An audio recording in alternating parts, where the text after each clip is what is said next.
Meus caros alunos, estamos a abrir a nossa 7ª aula, nosso 7º encontro. Tema de hoje, narcisismo. E vamos falar do narcisismo a partir dessa estátua, Davi de Michelangelo. A estátua de Davi de Michelangelo, uma obra-prima da Renascença esculpida em 1501 e 1504, representa o herói bíblico Davi antes de sua batalha com Golias. Do ponto de vista da psicanálise, esta obra pode ser interpretada como um símbolo de luta interna contra gigantes psicológicos como os complexos e traumas pessoais. A figura de Davi, imponente e concentrada, pode ser vista como a personificação da força interior que cada indivíduo possui para enfrentar desafios aparentemente intransponíveis.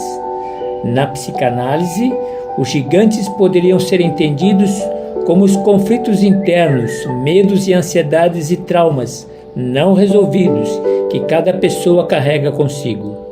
Estes gigantes psicológicos são muitas vezes produtos de experiências passadas, traumas de infância ou aspectos reprimidos da personalidade, que se manifestam em comportamentos inconscientes ou padrões de pensamentos disfuncionais. A postura de Davi, ao mesmo tempo tensa e preparada, sugere uma prontidão para o confronto, simbolizando a atitude necessária para enfrentar os desafios internos. Na jornada psicanalítica, enfrentar esses gigantes implica uma exploração profunda do inconsciente, trazendo à luz as questões reprimidas e trabalhando para resolvê-las. Isso muitas vezes requer uma espécie de confronto com o próprio Golias interno, o que pode ser um processo desafiador e doloroso, mas ao mesmo tempo libertador. Além disso, a expressão contemplativa de Davi pode ser interpretada como uma representação da introspecção, um elemento-chave do processo psicanalítico. A introspecção envolve olhar para dentro de si mesmo, reconhecendo e aceitando as complexidades da própria mente e emoções. Esse processo de autoconhecimento é fundamental para superar os complexos e traumas pessoais.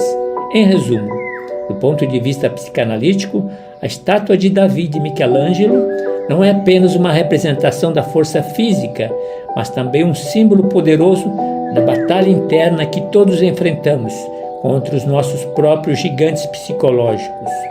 Essa interpretação destaca a importância do autoconhecimento, da coragem e da introspecção na superação dos complexos e traumas pessoais. Pense nisso.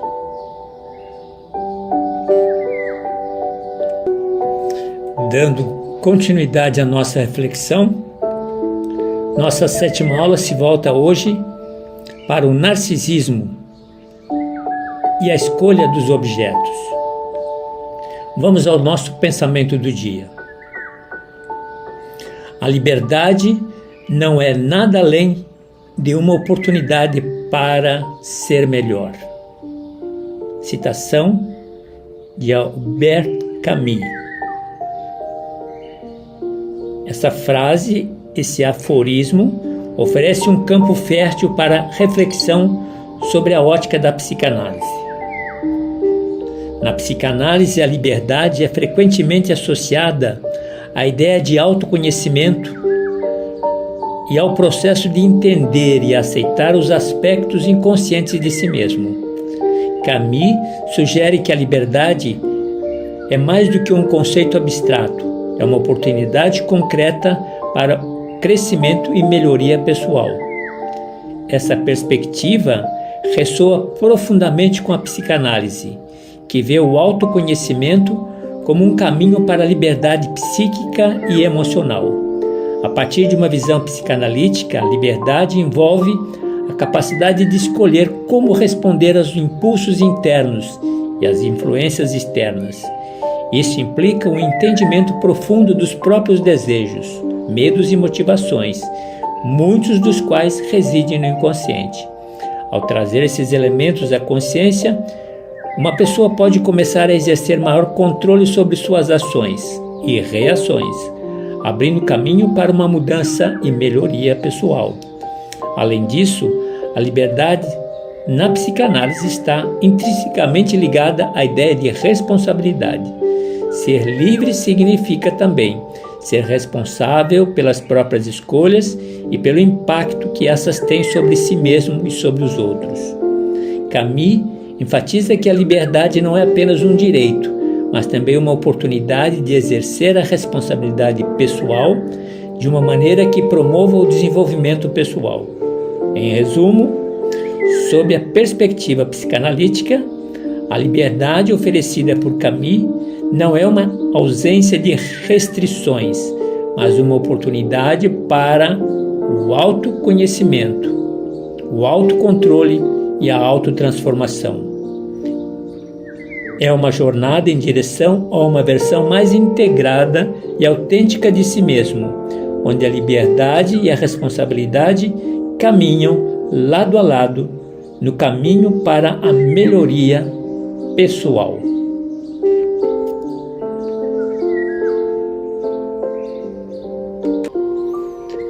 Pessoal, meus caros alunos, então já no nosso clima de trabalho,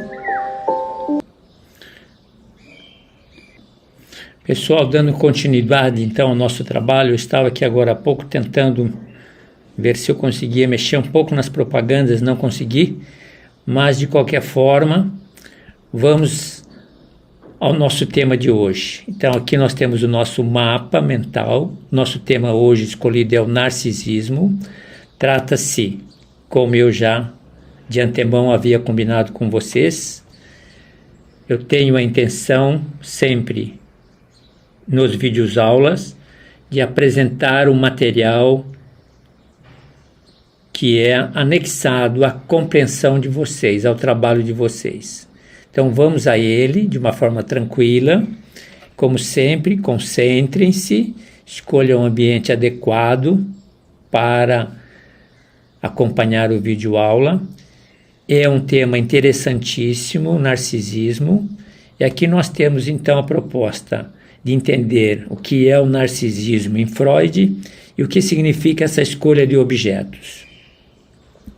Não vou às colunas principais hoje, diferentemente de outros dias, irei já aos detalhes, porque nós temos um material farto e vale a pena entender melhor a proposta no material que será acrescentado ao vídeo aula de hoje.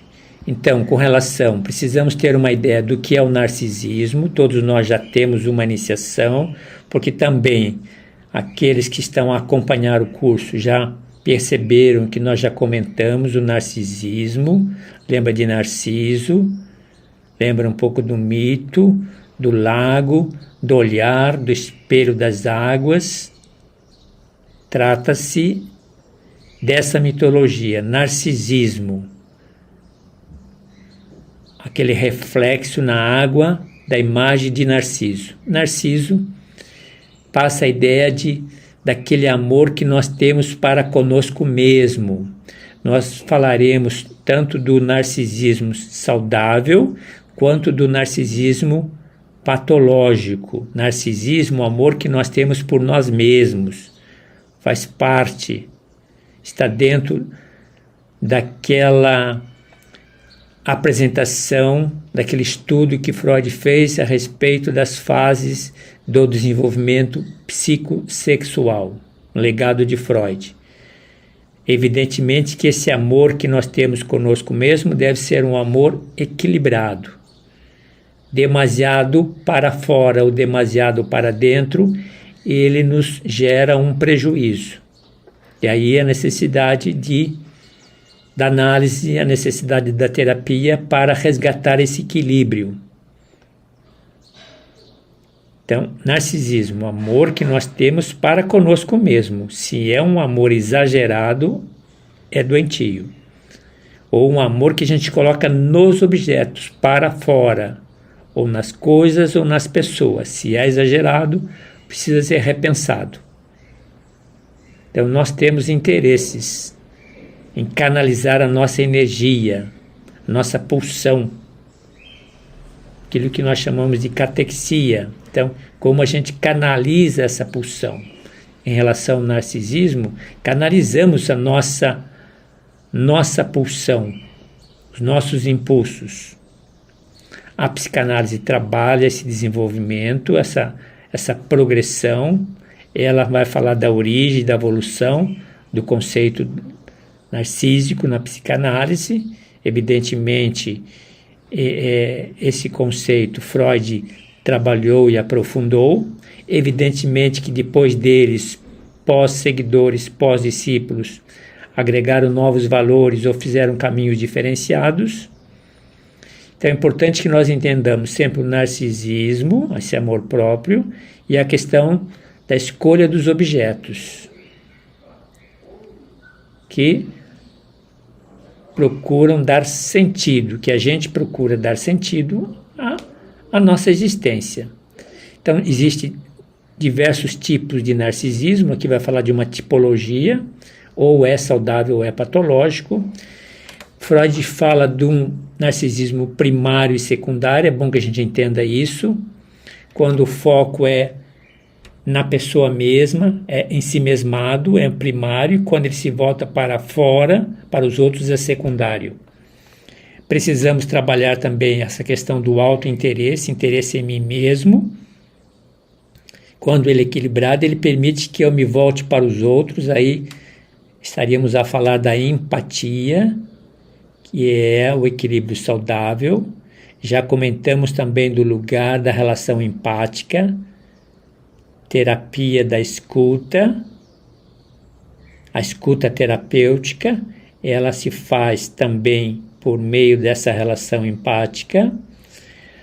O papel do ego na regulação desse narcisismo. Já falamos da questão das fases do desenvolvimento. Falando dos vários tipos de relacionamento, então falaremos da escolha desse objeto de amor, que vai para fora de nós mesmos. Falaremos de relacionamentos anaclíticos, que são aqueles relacionamentos carregados mais de dependência, de vinculação, que nos torna refém dos outros. Falaremos de relacionamentos narcísicos, a escolha de parceiros. Muitas vezes escolhemos alguém que reflete o nosso self, que reflete a nós mesmos. Já falamos das relações saudáveis, equilibradas, gratificantes. O impacto dessa progressividade relacional, efeitos que ela gera nas relações íntimas. Avançando um pouco mais, necessidade do autoconhecimento e da autoestima. Nós temos uma autoimagem, nós temos uma autoestima que começa desde a infância. A influência da família é determinante, é significativa. Existe um momento de identificação e modelagem na convivência com os pais. Nós produzimos e expressamos nas relações, na experiência emocional. Então nós precisamos trabalhar as nossas expressões e trabalhar as nossas emoções. Isso na experiência da família e na experiência social. Aí, falando da socialização, da empatia, também precisamos desenvolver habilidades, tanto sociais quanto empáticas. Falando da questão patológica, então, nós temos que estar atentos à nossa formação de identidade. Hoje eu mesmo elaborei alguns exercícios para que a gente possa aprofundar mais quem somos nós na perspectiva do narcisismo, na perspectiva da nossa identidade, a quantas andamos em relação à imagem que eu tenho de mim mesmo, a imagem que os outros têm de mim, Qual é o autoconceito, conceito que eu tenho de mim mesmo, conceito que os outros têm de mim. Essa progressão, esse crescimento se dá na proporção da minha experiência social e interpessoal. Temos também que abordar defesas psicológicas, mecanismos de defesa em relação à experiência narcísica. Vamos falar da vulnerabilidade, da fragilidade e da necessidade da resiliência, quando a gente busca esse equilíbrio. Aqui voltamos de novo em questão do narcisismo patológico, característica desse narcisismo, que vai gerar falta de empatia, o impacto nas relações pessoais. Tem gente que tem facilidade, tem gente que não tem facilidade, depende do grau narcísico, da minha vivência. Fragilidade diante das críticas, dos fracassos. Existem pessoas que não admitem de forma alguma crítica, gera instabilidade, gera insegurança, mal-estar. Algumas pessoas sentem a necessidade de serem admiradas e faladas e fazem tudo para que isso aconteça. Casos patológicos merecem tratamento, merecem intervenção. Falando em tratamento, quais abordagens psicanalíticas podem favorecer a compreensão e o tratamento do narcisismo? Temos que trabalhar também na perspectiva de desenvolver a empatia, reconhecer em nós, em nossos comportamentos, em padrões de comportamento, padrões destrutivos. Precisamos fortalecer o ego de uma maneira saudável. E vamos observar como nas terapias se trabalha as questões relacionais, interpessoais, escolha de objetos. Perfeito? Esse aqui é o contexto do nosso trabalho de hoje. Em relação àquilo que estávamos a falar e a comentar do mapa mental, que fiz eu?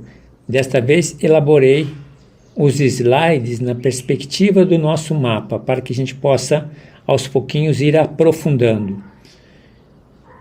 Então vocês vejam os temas, depois ao voltarem ao vídeo aula com calma, é uma leitura tranquila, farei alguns destaques, mas já temos uma noção desse narcisismo e dessa escolha de objetos.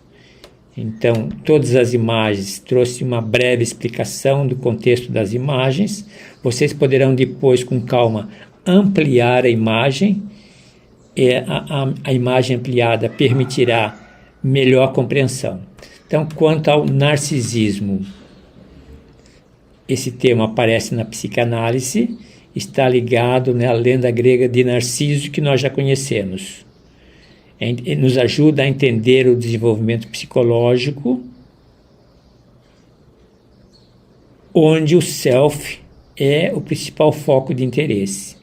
Já fizemos uma diferença entre ego e self. O ego está em Freud,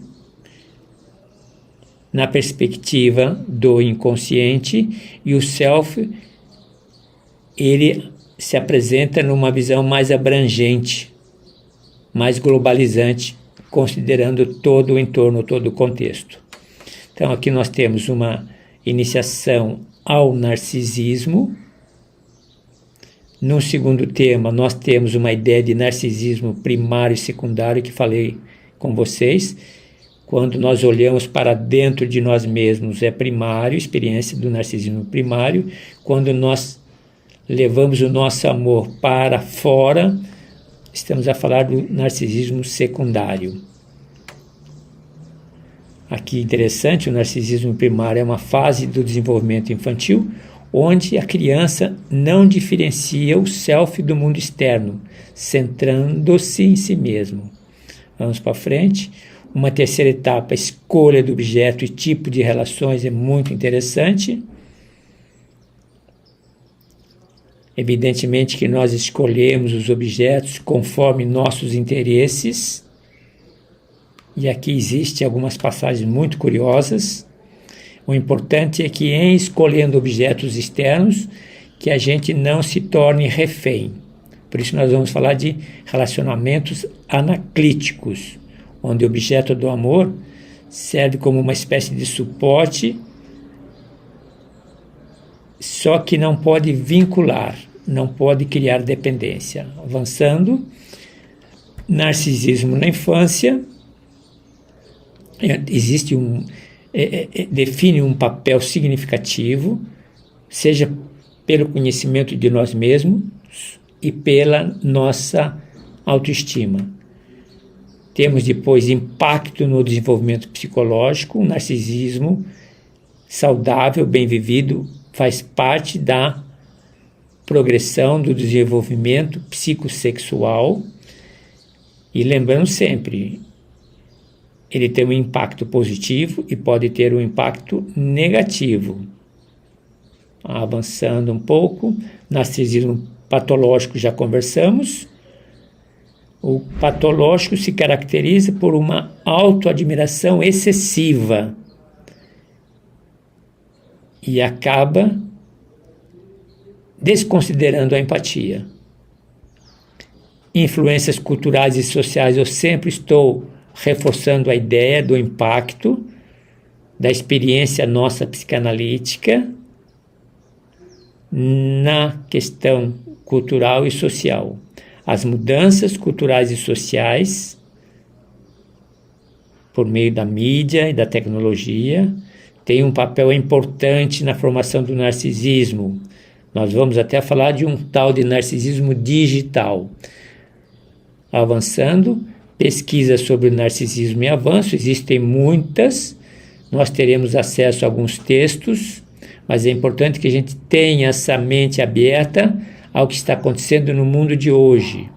O campo da psicanálise continua sua evolução, existem muitas pesquisas focadas no narcisismo, explorando diversos aspectos, desde do ponto da perspectiva interdisciplinar, considerando diversas ciências. O futuro, em falando de narcisismo, como seriam as estratégias terapêuticas e a necessidade de uma conscientização pública.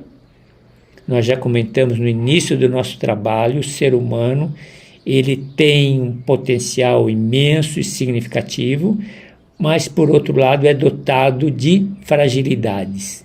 O ser humano tem calcanhar de Aquiles. Então, no futuro, espera-se que as técnicas, que as estratégias terapêuticas, analíticas, psicanalíticas, aprendam a lidar com esse narcisismo de modo diferente do século XIX, do século XX, mas que nos atualizemos para o século XXI.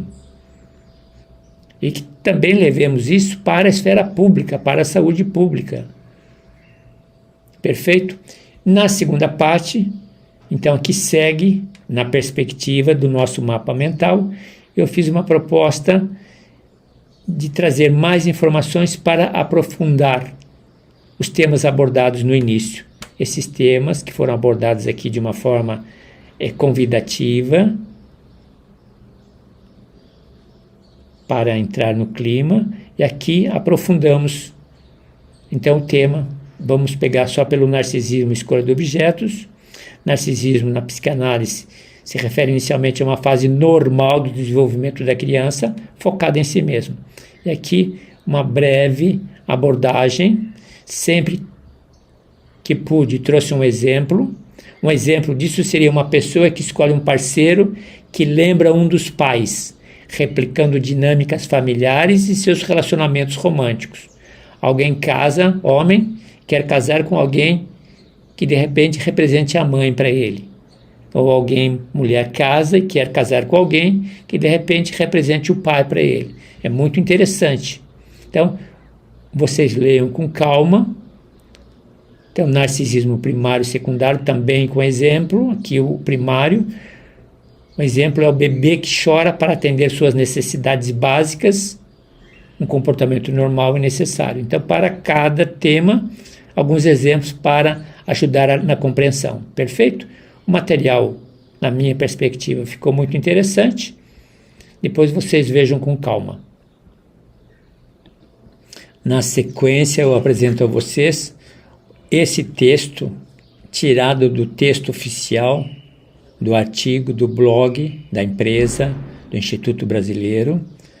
Nesse texto, eu só, como fiz anteriormente na aula passada, eu apresento o texto e quase que faço uma leitura dirigida. Aqueles que não gostam desse tipo de didática, leiam o texto original. Aqui eu trouxe o texto para essa parte, justamente porque me interessava fazer alguns destaques. Então, o nosso texto, esse aqui é tirado do texto oficial do blog, Psicanálise, Narcisismo e Escolha de Objeto, para continuar aprofundando. Então, nós temos a síntese no slide de apresentação, que o slide de apresentação desdobra o mapa mental. Na síntese do slide, que representa o mapa, eu fiz uma iniciação a esse tema de uma forma resumida e aqui de uma forma totalizante, completa. Perfeito? Na verdade, nós queremos ter uma compreensão da teoria psicanalítica do narcisismo, que é a intenção da aula de hoje. O que nós entendemos por narcisismo em Freud? Ele é a razão do nosso estudo. Entender um pouco a análise da relação entre narcisismo e escolha de objetos, ou a gente escolhe a gente mesma, ou a gente escolhe um outro. Existe aí algumas variáveis interessantes, né? Alguns passam a vida toda voltados para si mesmos, e isso caracteriza uma patologia. Muitos voltados para si mesmos conseguem, através de uma análise, desenvolver a empatia, colocar esse amor, que no início é egóico, pode se voltar para os outros, empatia, escolha de objetos. Muitos escolhem objetos à sua semelhança, não aceitam as diferenças. Então nós precisamos saber, quando escolhemos alguém, o que estamos procurando, o que queremos encontrar. Depois, importância da psicanálise na compreensão do narcisismo, é muito interessante, a psicanálise ajuda em muito. Lembre-se vocês que eu disse, por uma questão de ordem, nesses 6 primeiros meses nós estamos desenvolvendo o campo teórico, sempre numa perspectiva básica. A partir do segundo semestre, nós vamos entrar num outro estágio, numa linguagem mais intermediária. Somente em 2025, então, aí nós vamos entrar um pouco no nível avançado. Só para a gente entender um pouquinho a progressão do nosso trabalho, a progressão da nossa aprendizagem.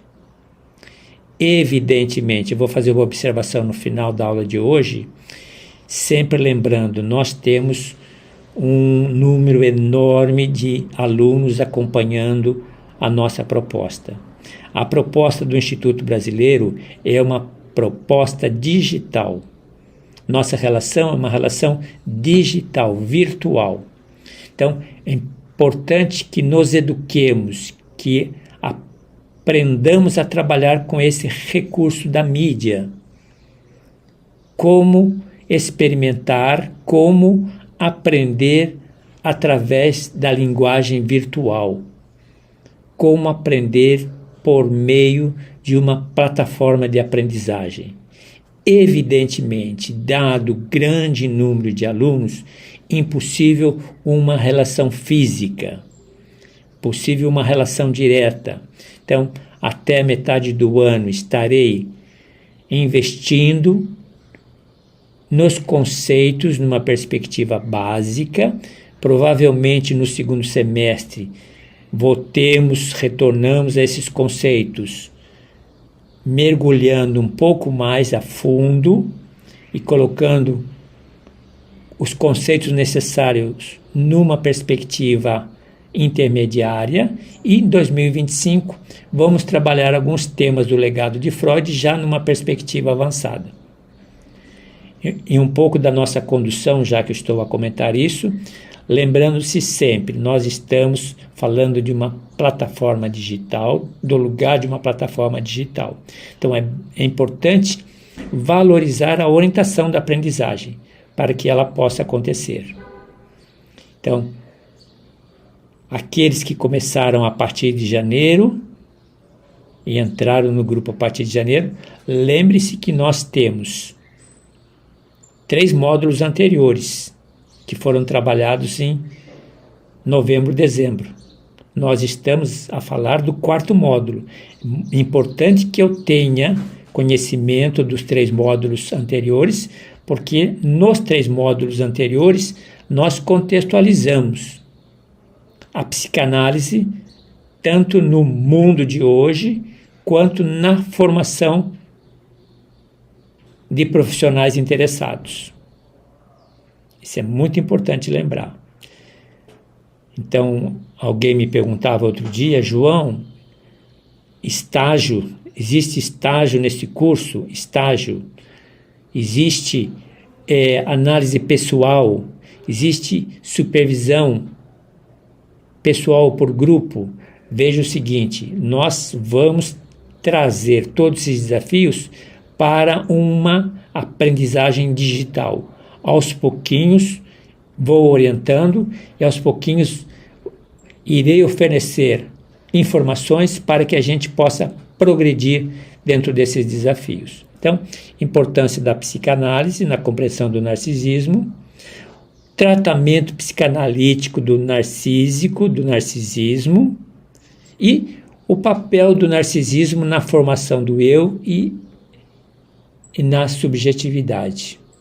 Esse é o espírito dessa aula, desse vídeo aula, esse é o espírito desse conteúdo digital. Então, apenas para vocês terem uma ideia, o conceito de narcisismo em Freud, relação narcisismo e objeto, narcisismo e escolha do objeto, a influência do narcisismo, compreendendo a escolha do objeto, a importância da psicanálise na compreensão do narcisismo, voltamos ao tema, tratamento psicanalítico, benefícios do tratamento ao narcisismo, permite autorreflexão e autoconhecimento, promove uma transformação de padrões de comportamento na perspectiva das relações disfuncionais. O tratamento, benefício, tratamento desenvolve habilidades na resolução de conflitos internos, desenvolve habilidades na progressão em relação à empatia e favorece o crescimento pessoal, a própria identidade. Grandes benefícios. Relação entre narcisismo e formação do eu, muito interessante. Vai se falar do eu ideal e ideal do eu, esse trocadilho que é muito curioso. Avançando um pouco, o papel do narcisismo na subjetividade, que é a alma da psicanálise. Não é isso? Uma questão que eu vou levantar hoje a vocês no final é como a psicanálise trabalha com a questão de valores e crenças. A psicanálise tem uma bandeira, defende uma linha de valor e de crença, defende uma perspectiva de moral, defende uma perspectiva religiosa, questões que estão abertas e nós vamos abordar. O processo terapêutico, interessante, aqui tem uma explicação um pouco detalhada, sintética, processo terapêutico na escolha do objeto, quais são os passos, autoexploração, eu fiz exercícios voltados nessa perspectiva, refletir sobre a própria história de relacionamentos passados e identificar padrões de desencontro disfuncionais. O processo permite conscientização das necessidades emocionais, entender que nós temos necessidades emocionais que precisam ser atendidas, emocionais e afetivas, e essas necessidades influenciam na escolha dos parceiros. Nós vivemos, do ponto de vista existencial, momentos históricos onde as nossas necessidades vão mudando. É muito interessante observar isso nesse processo terapêutico. Necessidades emocionais. Alguns carregam a vida toda padrões de comportamentos disfuncionais que foram mal resolvidos. Exploração do narcisismo, experimentar, conhecer a minha experiência narcísica, se ela é saudável, se ela é patológica. Identificação e transformação de crenças limitantes, aqui foi a questão que me levantaram outro dia. Examinar crenças e padrões de pensamentos que podem interferir na formação de relacionamentos saudáveis. É muito interessante esse desafio. Atentem vocês para isso. Recentemente estava a falar de liberdade, dizendo que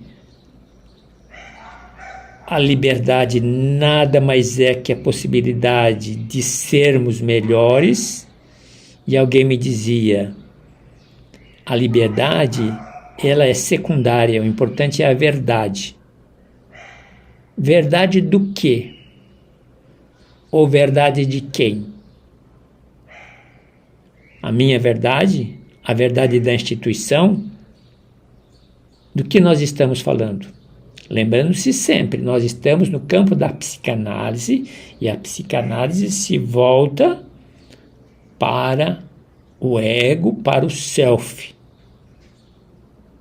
Ela se volta para trabalhar contradições, contrariedades, desencontros, disfunções, no sentido de se buscar uma sincronicidade, uma harmonização conosco mesmos. Evidentemente, na medida que eu me encontro, as relações minhas comigo, com os outros e com o mundo também ganham. E depois, estabelecimento de limites saudáveis. Aprender a estabelecer limites nas relações e valorizar a própria autoestima. Eu dizia, quando falava da educação na infância, muitas vezes nos educaram criando limites falsos. E se a gente não se cuida, a gente carrega esses limites falsos para a educação dos filhos. A gente carrega esses limites falsos para nossas relações interpessoais. Carrega esses limites falsos para nossas relações conjugais. Nossas relações com parceiros e parceiras. Interessante. Narcisismo é um estudo muito interessante. Aqui o artigo também fala de benefícios. Aumenta a consciência que eu tenho de mim mesmo, me ajuda a identificar padrões disfuncionais que tiram a minha energia, procura identificar limites saudáveis e ajuda a desenvolver recursos e habilidades na escolha de parceiros. Por outro lado, contribui o processo terapêutico para identificar origens do narcisismo e suas manifestações, saudáveis ou patológicas. O processo permite explorar dinâmicas psíquicas que nós desenvolvemos para fazer as nossas escolhas. O procedimento terapêutico fornece um ambiente seguro e acolhedor para a autoexploração. Enfim, vamos à frente. Esse aqui é o nosso artigo principal. Eu retirei do blog para simplificá-lo. Vocês têm o original no blog, que é muito mais completo. Lá ele trabalha vídeos, trabalha questionamentos, ok? Estávamos a falar das questões básicas que apresentam no artigo principal, onde ele também apresenta bibliografias. Aqui uma curiosidade apenas para que a gente possa ir se molhando nessas águas do narcisismo. O narcisismo é um estado de amor por si mesmo, onde o indivíduo se percebe como o centro do seu próprio universo. Tem gente que passa a vida toda com essa tendência narcísica. Eu já usei até uma expressão dizendo assim: existem dois movimentos de maturidade, o movimento centrífugo e o movimento centrípeto. O centrípeto é esse narcísico, é onde todo mundo tem que girar em volta do meu ego. Todo mundo tem que girar em volta do meu eu. Isso é o narcisismo, onde o indivíduo se percebe como o centro do mundo. E o movimento da empatia é o movimento centrífugo, é onde eu me movimento no conjunto, com todo mundo. Eu não sou o centro, eu faço parte do conjunto. Uma outra ideia interessante: o narcisismo ele influencia na escolha do objeto? Sim, influencia, e leva a pessoa a buscar um parceiro que muitas vezes é a representação dele mesmo. Observe nossas relações, nossas amizades de criança, nossas amizades de adolescentes.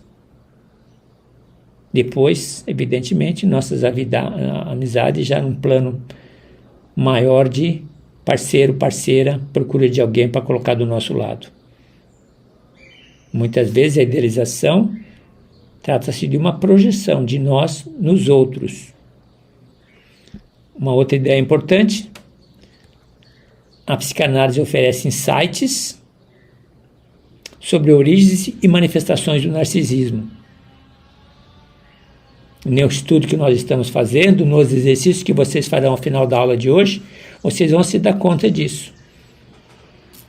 Como a origem do narcisismo, manifestações do narcisismo, e também a psicanálise permite a conexão, que a gente possa fazer uma revisão, uma ressignificação da formação do nosso eu e da nossa subjetividade, que foi formada desde o início, de modo principal de 0 a 6, 7 anos, de modo principal com a mãe primeira a nos povoar, depois com os cuidadores, primeiro na família, primeiro com as amizades da infância, amizades da adolescência.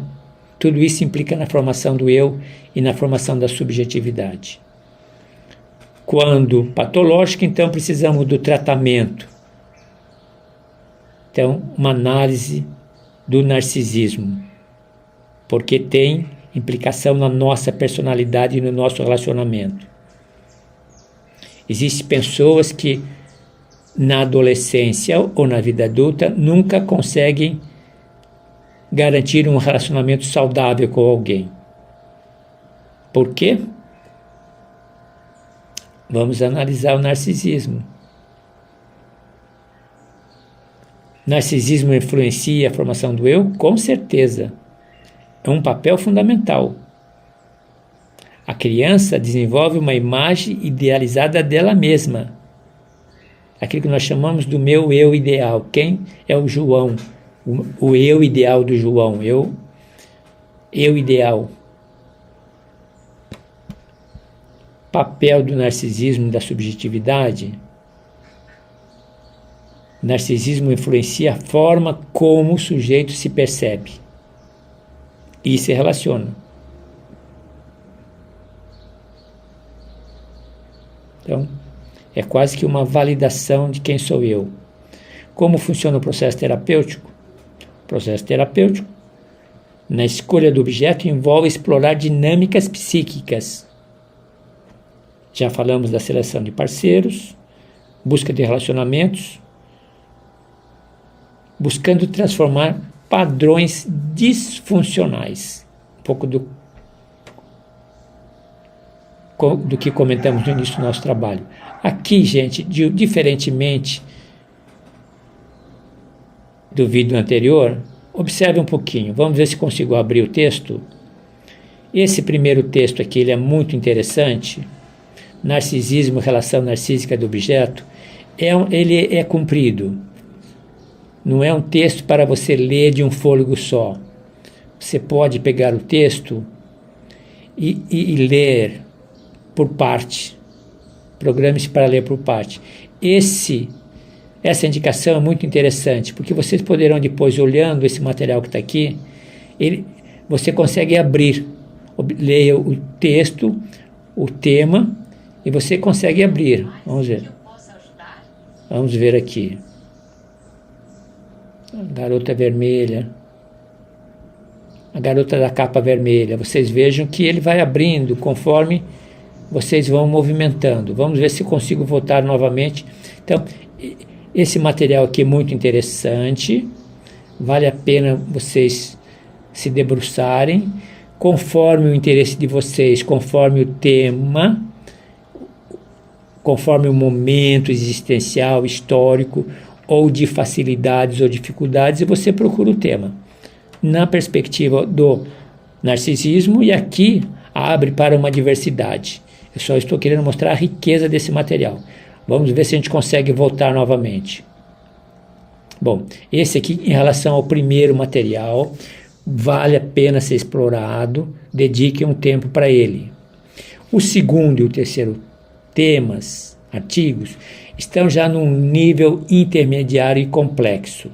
Por curiosidade, aqueles que querem saber o que é um termo, um tema, um artigo intermediário, então vamos abrir aqui um para ter uma ideia. Esse daqui é um tema tranquilo, ele passa rapidamente, então ele é bem basicão mesmo. Vamos abrir outro. Eu acredito que esse seja o avançado. Vamos abrir. Os temas que são apresentados nessa revista de psicanálise, introdução do narcisismo na metapsicologia e suas consequências clínicas. Em geral, essa revista apresenta os artigos numa perspectiva acadêmica e já avançada. Então, por curiosidade, leia um parágrafo, mas eu diria, não se dê a esse desafio nesse momento. O texto, ele trabalha com complexidade e ele trabalha com aquilo que eu chamo de repertório. Para uma leitura saudável do texto, eu preciso ter um repertório suficientemente necessário para dar conta do texto. Então aqui ele vai falar do narcisismo como condição da formação do eu, consequências metapsicológicas e clínicas do narcisismo, mas ele apresenta uma complexidade. Bem, vamos avante. Com isso, vamos para o outro bloco.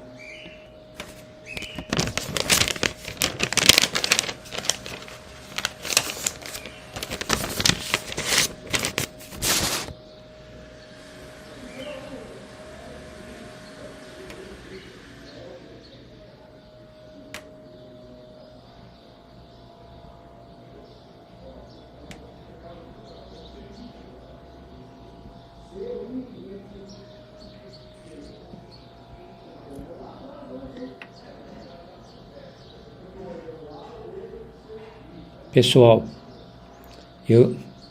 desculpe o meu cochilo, nós continuamos na aula e eu estava a procurar um material. Bem, vamos em frente. Cá nós estamos nesse bloco e eu, como disse a vocês, nós estamos sempre trabalhando os dois lados, onde a teoria agrega e onde a teoria apresenta fragilidades. Então veja que em relação críticas à teoria do narcisismo em Freud, então muitos elementos vocês já têm conhecimento. É aquela redução biologista, o contexto histórico muitas vezes limitado, sempre limitado, porque Freud viveu numa época e nós estamos em outra época.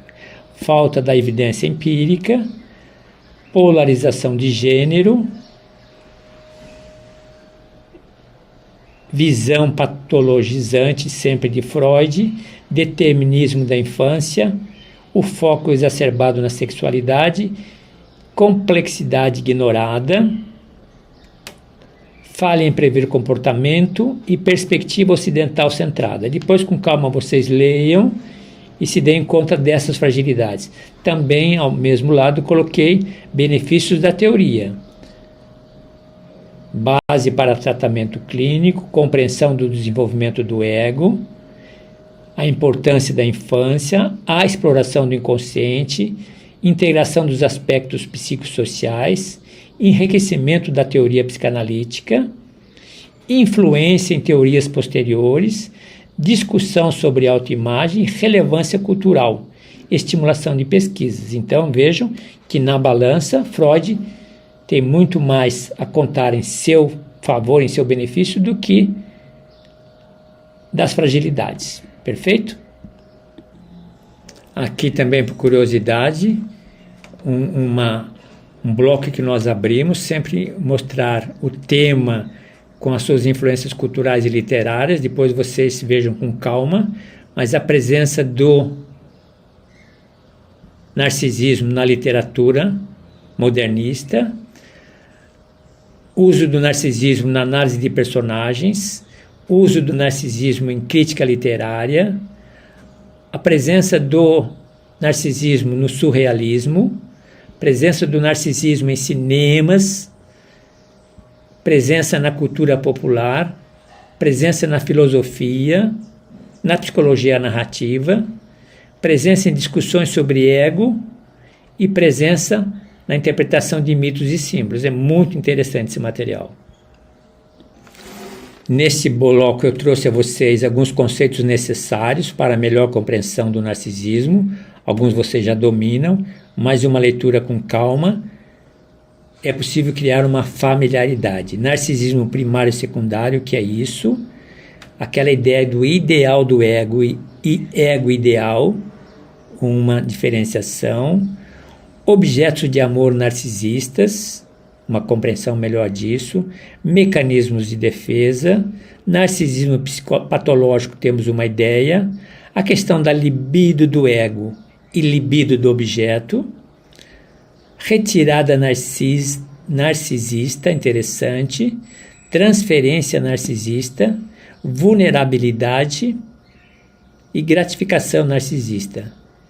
E aqui, curiosidade, itens que precisam ser aprofundados no século XXI. Depois, com calma, mergulhem e criem familiaridade.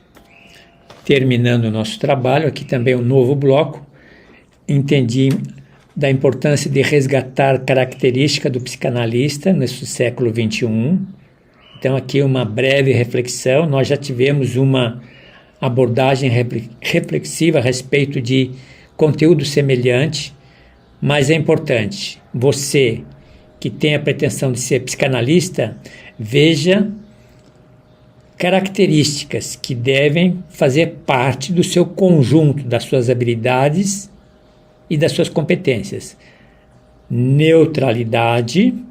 Eu estou investindo numa perspectiva porque, na medida em que a gente determina posturas, maneiras de se fazer, a gente precisa entender que trata-se de uma opção, de uma escolha.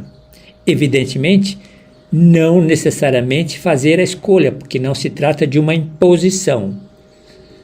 No vídeo aula, nas orientações e esclarecimentos, a intenção é pedagógica. Nós temos que ter uma visão alargada desse horizonte da psicanálise. A maneira de fazer psicanálise dependerá de você. Você fará suas escolhas. Então, característica do psicanalista: neutralidade. Isso numa perspectiva freudiana. Teremos outras perspectivas. Necessidade empática, empatia. Então, aquelas pessoas que têm arrogância, autossuficiência, não têm paciência de escuta, são autoritários, são impositivos. Pense em empatia. Confidencialidade, capacidade de guardar, reter informações. Respeito à diversidade, respeitar as diferenças culturais, religiosas, de gênero e orientação sexual dos pacientes. É muito difícil isso. Evidentemente que as lideranças religiosas, elas falam do lugar onde elas pisam. E elas vão defender uma moral católica, cristã. Cada tradição religiosa defende a sua moral.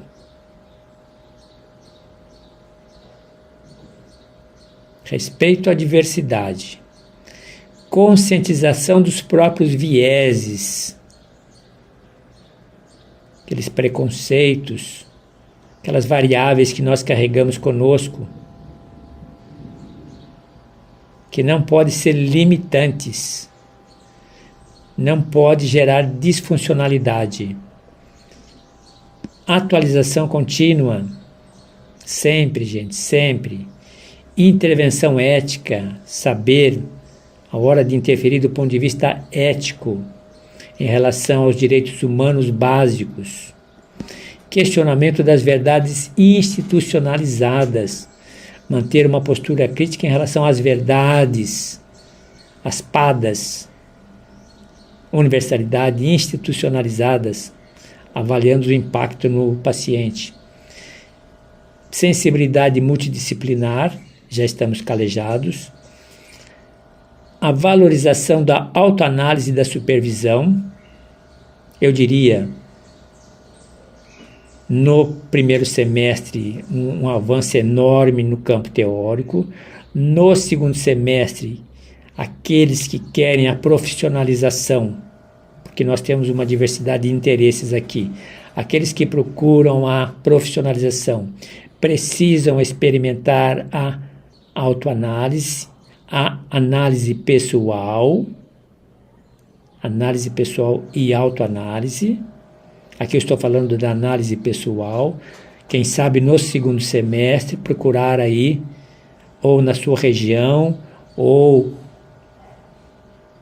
uma análise online, digital, virtual, para que você experimente essa metodologia, essa técnica freudiana, que a psicanálise dá uma importância muito grande. Então eu diria, não tem como, se você pretende atender fazendo uso da psicanálise, não tem como atender o paciente, receber analisando-os, se você não experimentou o método, se você não fez análise pessoal. Quem puder fazer no primeiro semestre, que o faça. Quem não puder fazer, que faça de modo prioritário no segundo semestre. Vamos entrar com a supervisão um pouco no segundo semestre e de uma forma mais intensa em 2025. A supervisão também é necessária. Pode ser física e pode ser virtual. Então, identifique cada vez mais no mercado possibilidades, identifique cada vez mais por meio da internet contatos.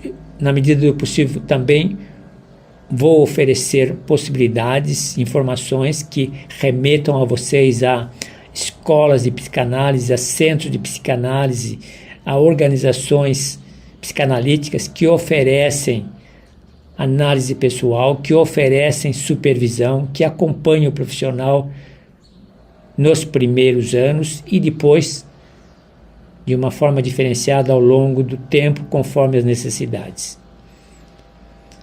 Quanto ao lugar dos desafios éticos morais,